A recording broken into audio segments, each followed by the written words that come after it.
Достар, мен Қарағанды қаласында келдім. Қаласындағы сортировкаға келдім. Осы жерде салон красоты бар екен. Мен соған келіп, шашымды істетіп алайын деп келдім.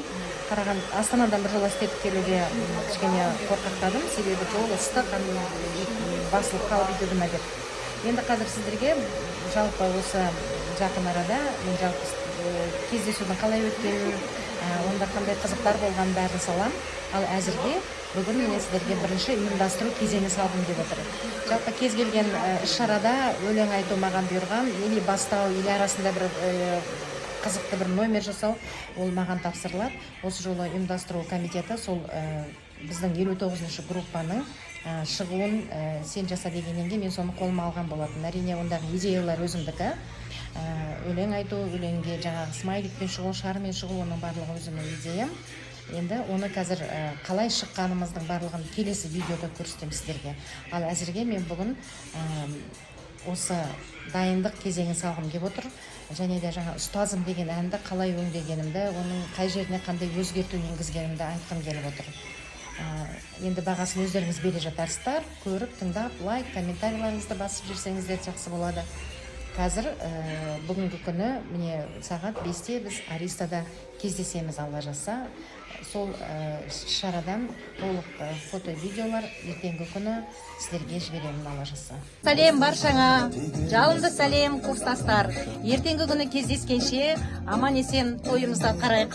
Бұл жерде Бауыржан деген менің баламның досының студиясы, мінекей тамаша студиясы бар.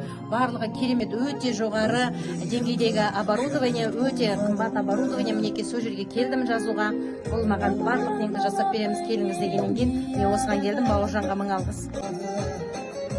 Достарым менің қамқорым едің, баулыған ыстық көңілге, жүрегің дархан, өздерің арқан, бірлікте болсақ егерде.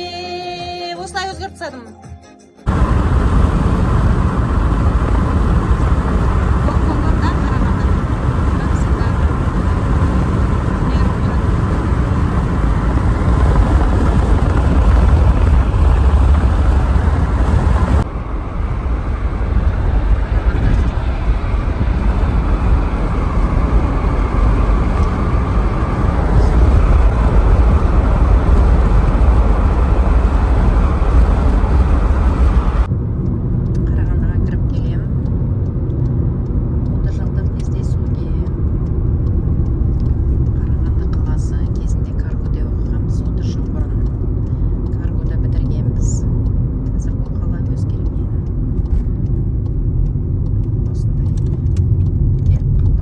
Сортировкаға келіп, шашымды істеттім.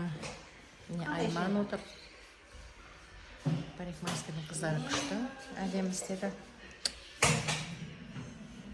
Ұнады. Салонға келдім. Шашымды істеттік. Міне Айман отыр. Шашын істетіп отыр.